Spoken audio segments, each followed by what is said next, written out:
Rain tapped against the glass walls of the executive office, turning the skyline into blurred streaks of gray. Inside, Ethan Caldwell slid a promotion file back across the table, unopened, unmoved. She's competent, but not leadership material. No hesitation, no emotion, a final judgment disguised as professionalism. Cassidy Nolan didn't react. No protest, no visible emotion, only silence. 8 years of work sat inside that folder. 8 years of rebuilding systems the company now depended on. But in that moment, none of it carried weight. And she should handle the Harrington contract today. Cassidy stood up slowly, collected the file, and walked out of the room without a word. But something inside her had already changed. Not anger, not sadness. Something far more dangerous. Clarity. Because what no one realized in that office was that the system she built was about to collapse, and she would not stop it. The executive office remained silent, though the silence felt controlled. Cassidy Nolan sat across from Ethan Caldwell as a promotion file rested between them. Unopened, untouched, final. Ethan reviewed her performance and concluded that the result remained unchanged. There was no second opinion, no reconsideration. The decision had already been finalized before the meeting began. 8 years of work were reduced to that moment. Years spent rebuilding broken systems no one else wanted to fix. Years of staying late while others left without consequence. Ethan described her as reliable, acknowledging her consistency. But he also stated she was not suitable for leadership. The distinction was delivered without hesitation. Cassidy remained motionless. No reaction surfaced on her face. No argument followed. Only silence filled the space. Ethan had already shifted his focus elsewhere, as if the conversation had ended the moment her value stopped increasing his results. He added that the Harrington contract still required immediate attention. Cassidy stood, collected the file, and left the office without a word.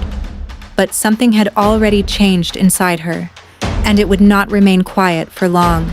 Cassidy Nolan's silence in that office was not new. It had been built over years. Before Vanguard Dynamics, she served 12 years in the Air Force as a systems engineer. Precision was not a skill there. It was survival. When systems failed mid-operation, there was no time for discussion. Only solutions. Failure meant consequences no one could ignore. That mindset never left her. Years later, life shifted again. Her husband passed away after a long illness, leaving her alone with a young daughter. Stability became the only mission that mattered. Vanguard Dynamics was not ambition. It was survival.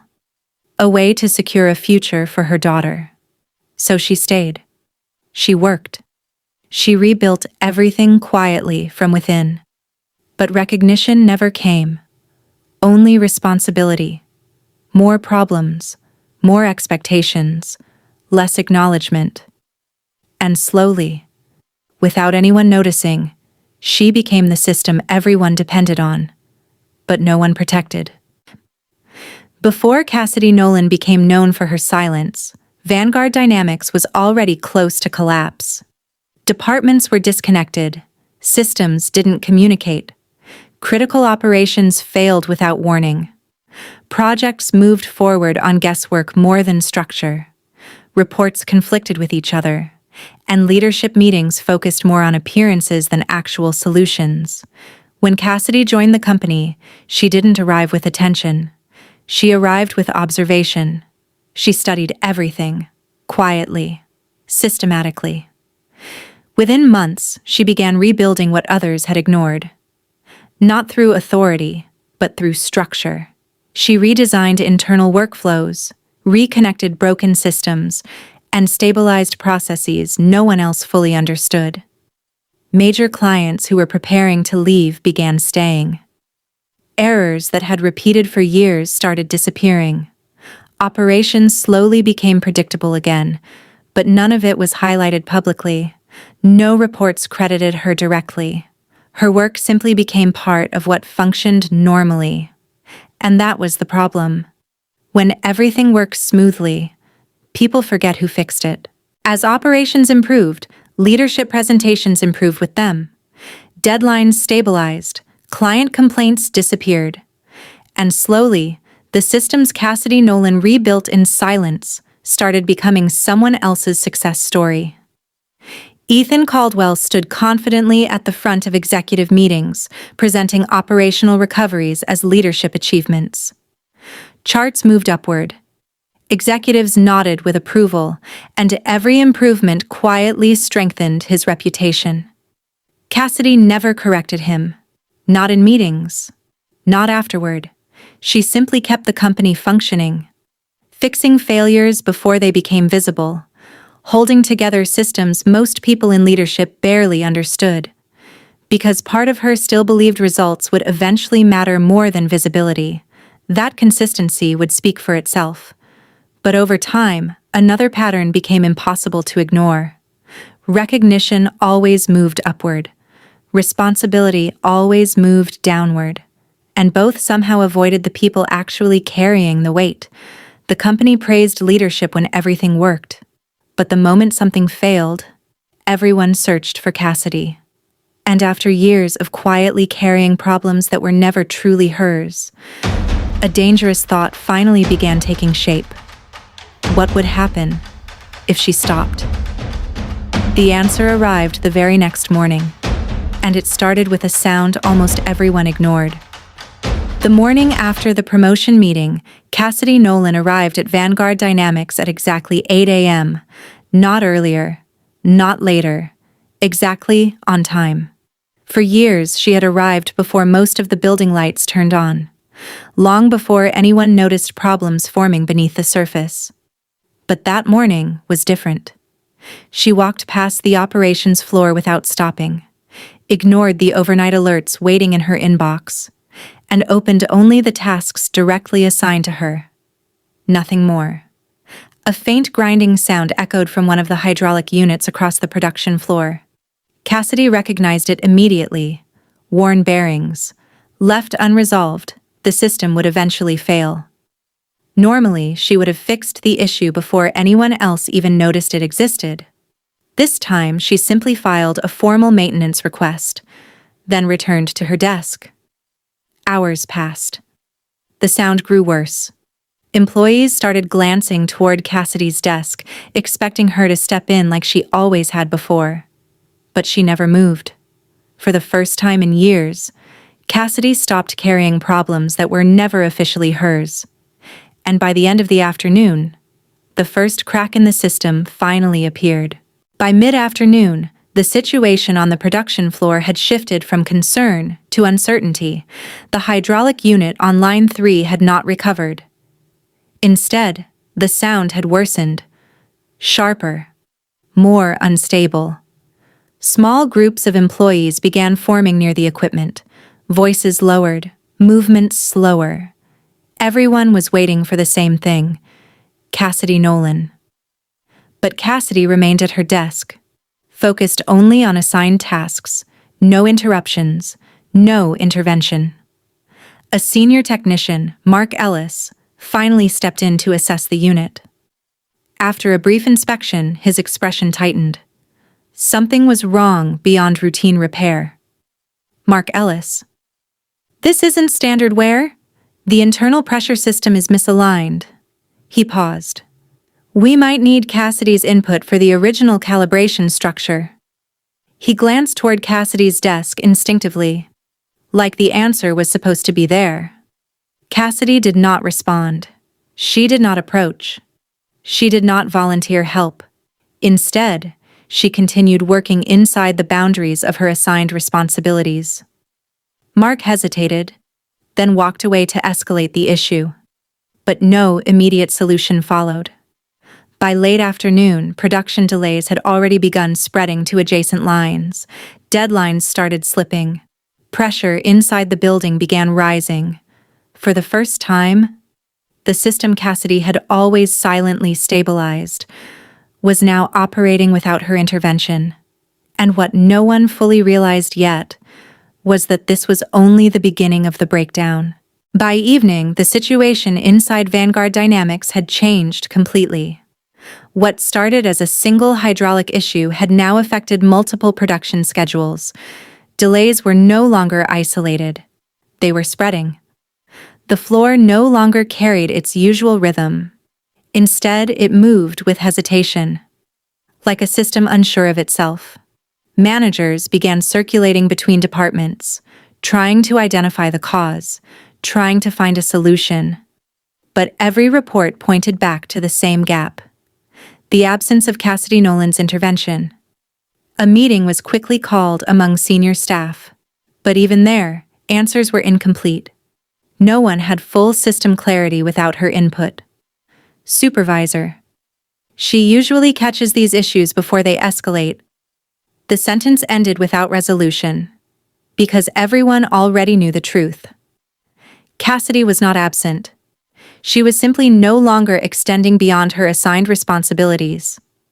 And without that invisible support, the system was revealing how fragile it actually was. For years, her extra effort had been mistaken for normal operation. Now that it was gone, normal was collapsing. From her desk, Cassidy observed none of it directly. She did not intervene. She did not correct course. She simply continued working within limits set for her. And by the next morning, the company would finally understand what it meant to run without her. The next morning, Vanguard Dynamics no longer felt stable. It felt exposed. Cassidy Nolan arrived at exactly 8 a.m. again. Same timing, same pace. But the building around her was different. Employees moved faster than usual. Conversations were sharper. Phones rang more frequently than normal. Something was already falling behind.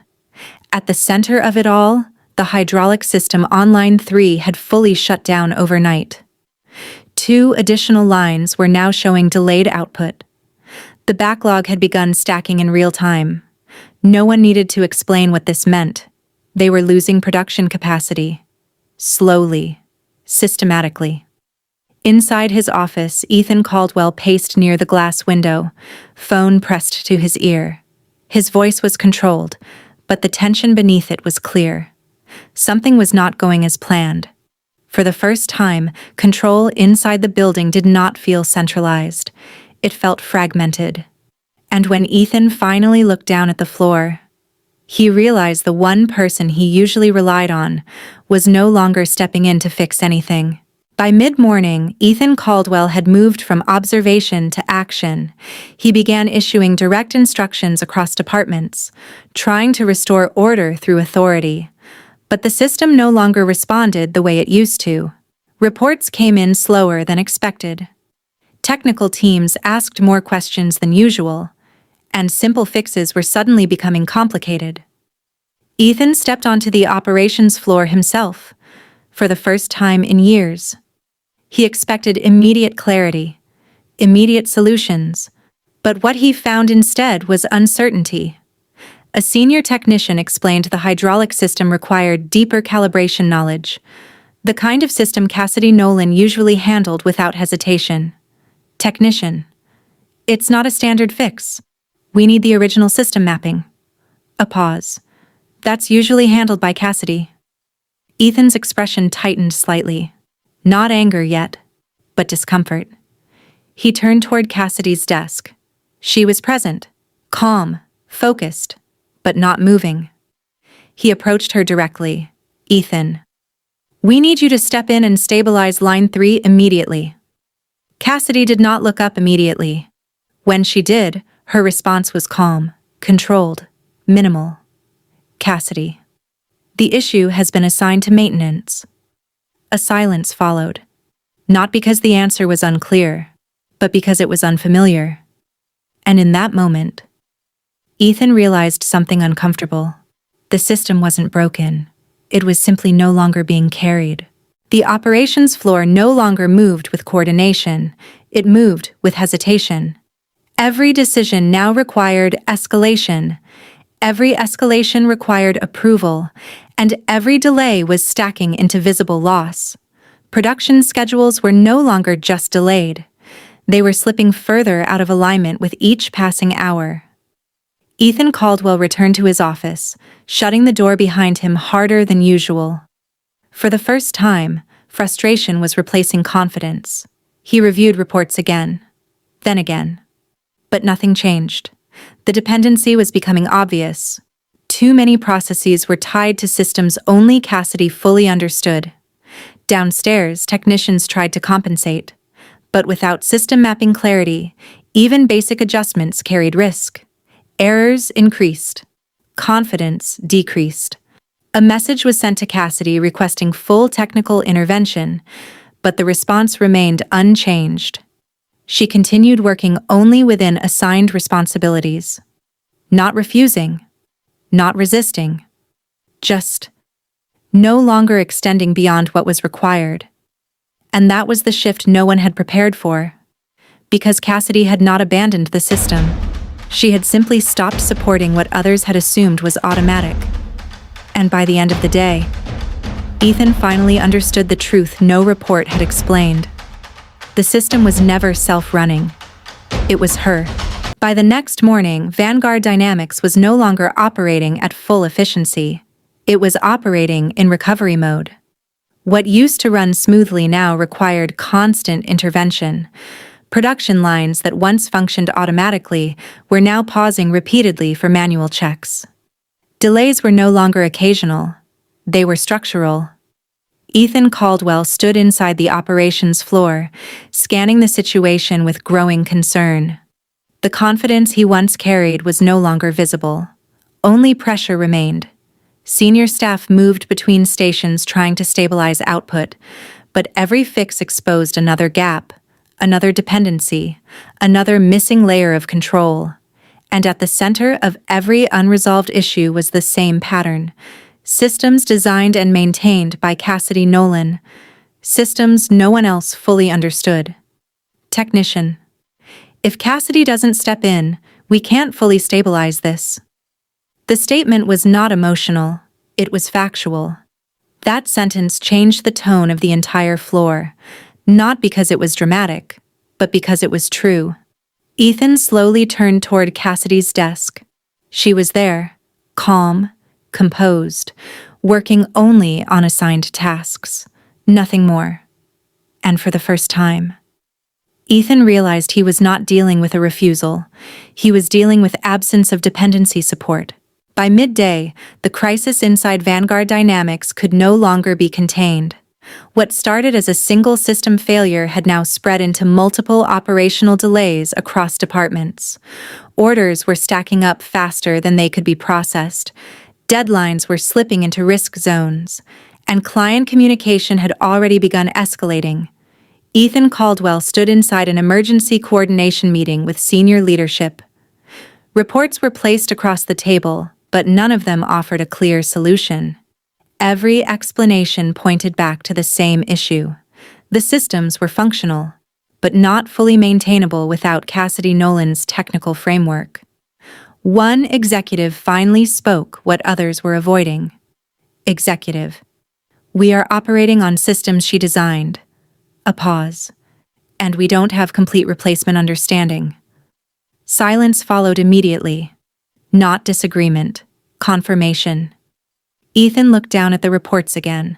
For the first time, they did not feel like data. They felt like dependency evidence. He slowly turned his attention toward Cassidy. Still calm. Still detached. Still only working within assigned limits. And in that moment, the realization finally formed clearly inside the room. They were not managing a breakdown. They were managing absence of her extension. The emergency meeting room remained silent longer than anyone expected. No one spoke. Not because there was nothing to say, but because every conclusion had already formed itself. The company was not facing a sudden failure.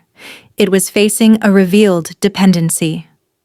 Ethan Caldwell finally broke the silence. His voice was lower now, less controlled, less certain. Ethan. This situation can be stabilized if Cassidy steps in fully. A pause, not a command. a request. That shift was visible to everyone in the room. Authority had weakened, dependence had surfaced. Cassidy Nolan remained seated, calm, unmoved. She did not rush to respond, because for the first time, the system was no longer hers to silently carry. CEO. Cassidy, what will it take to resolve this immediately? Cassidy slowly closed her folder, looked up, and met the room without emotion. Cassidy. The system is functional. A pause. But it was never designed to operate without complete understanding. Silence returned instantly, but this time, it felt different. Final. Ethan's expression tightened. He finally understood what had been invisible for years. Her work was not support. It was structure. And just before the moment settled, Cassidy's phone lit up on the table. A new offer. Orion Defense Technologies, senior leadership. A system built for people like her. She did not react immediately, only observed. Because in that moment, Vanguard Dynamics realized something too late. They didn't lose control of the system. They lost the person who was holding it together. The room stayed frozen even after the conversation ended. No one attempted to continue the meeting, because nothing meaningful could be added anymore. The truth had already replaced every assumption they had built over years. Ethan Caldwell remained seated for a moment longer than anyone else. The confidence he once carried no longer existed in the same form. Only realization remained. Cassidy Nolan stood slowly, no urgency, no anger, no victory speech, only clarity. She gathered her things and turned toward the exit. No one stopped her. No one could. Behind her, Vanguard Dynamics continued to exist, but it no longer had the same foundation holding it together. For years, she had been invisible while keeping everything stable. Now her absence had become the loudest presence in the building. And as the doors closed behind her, the system finally learned a truth it had ignored for too long. Some people are not replaceable, they are only unrecognized. And in her phone, the next chapter of her career had already begun. If this story stayed with you, leave a like and share where you're listening from today, and subscribe Revenge Diary for more cinematic stories filled with silent strength, betrayal, emotional reversals, and unforgettable power shifts.